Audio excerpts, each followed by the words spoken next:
Welcome to the Podkey summary of Explore Retention Messaging in App Store Connect from WWDC 2026.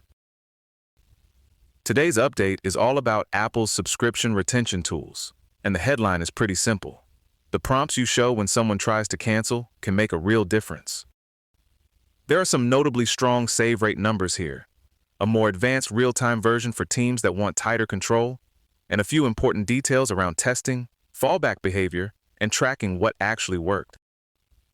It's also one of those product areas where the boring-sounding plumbing matters a lot, because if your backend is slow or your setup is sloppy, the App Store will step in and make sure the customer still sees something. The most attention-grabbing piece is the impact on save rate. Subscriptions that use retention messaging see an average increase of 1.4 percentage points in save rate, which works out to an 82% relative lift. And when a promotional offer is part of that message, the boost gets much bigger. 5.5 percentage points, or a 223% increase. That's the kind of number that makes product teams suddenly become very interested in cancellation screens. Apple does note that results vary across developers, so this isn't a magic button, but the basic takeaway is pretty clear. If you give people a relevant reason to stay, a meaningful chunk of them do. There are really two operating modes here. In App Store, Connect Retention, Messaging, you configure the message and any attached offer ahead of time, and the App Store presents it automatically when the customer heads toward canceling. That's the simpler path. You set it up once, and Apple handles the presentation without asking your servers what to do in the moment. The other path is real-time retention messaging, where your server responds per customer and decides what they should see. That means you can choose the message, the image, whether to suggest switching plans, or whether to show a promotional offer, based on that specific user's situation. So the trade-off is straightforward. Connect is easier, real-time is more flexible. The interesting part of real-time messaging is how granular it gets. Instead of one fixed cancellation save flow for everyone, a developer can respond differently depending on the customer and return exactly the message or offer that makes sense. That includes a switch plan option, which is a useful middle ground between full price and full cancellation. Real-time messaging can return an alternate product ID from the same subscription group and basically say, hey, if this plan isn't working, here's another one. That matters even more now because iOS 26.5 added a monthly subscription model with a 12-month commitment. To support that, the real-time API accepts a billing plan type field, so developers can offer that monthly with annual commitment plan as the alternative during cancellation. It's a pretty practical retention move. Maybe the customer doesn't want to leave. Maybe they just want a different shape of pricing. Of course, the more powerful version comes with more operational responsibility. Before real-time retention messaging can go live in production, developers have to pass a sandbox performance test that checks both latency and correctness. That requirement makes sense, because if the App Store is waiting on your server while a customer is trying to cancel, that response has to be fast and valid. So this isn't just a design feature, it's also a backend feature. The good news is Apple built in a fallback hierarchy, which keeps the experience from falling apart if the real-time endpoint is unavailable or sends back something malformed. First, the App Store falls back to the retention messaging setup in App Store Connect, including any eligible offers configured there.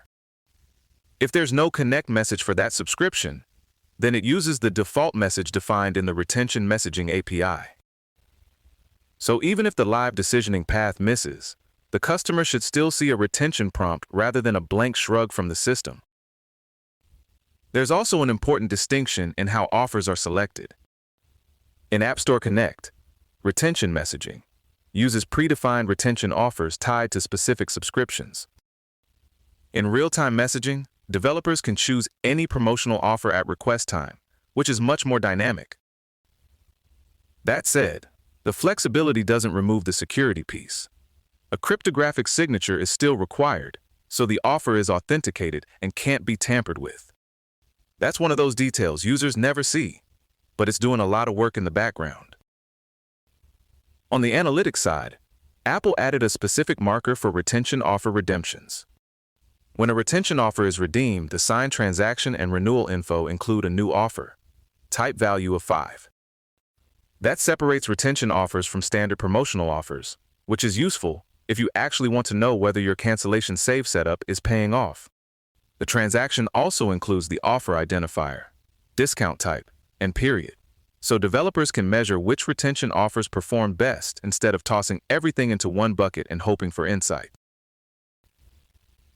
Apple is also making this testable end-to-end in the sandbox, which is exactly what you want for something that sits right in the middle of billing, messaging, and user experience.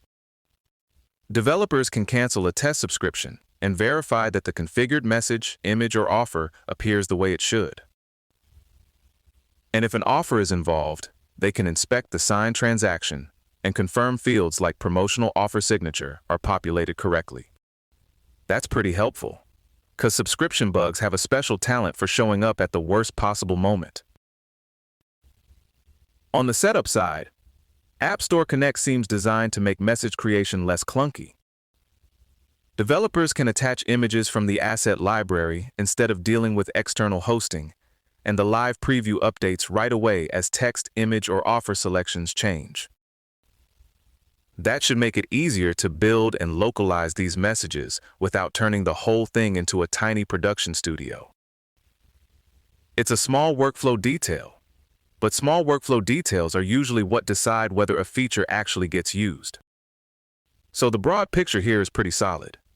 Apple's giving subscription apps a better chance to keep customers with meaningful lift data, a simple default path, and a more advanced real-time path for teams that want precision. And importantly, it's built with testing, fallback behavior, and analytics in mind, which keeps this from being just a flashy prompt with optimistic vibes. If you work on subscriptions, the cancellation screen just became a much more interesting place. This episode was generated by Podkey. Create your own at podkey.fm.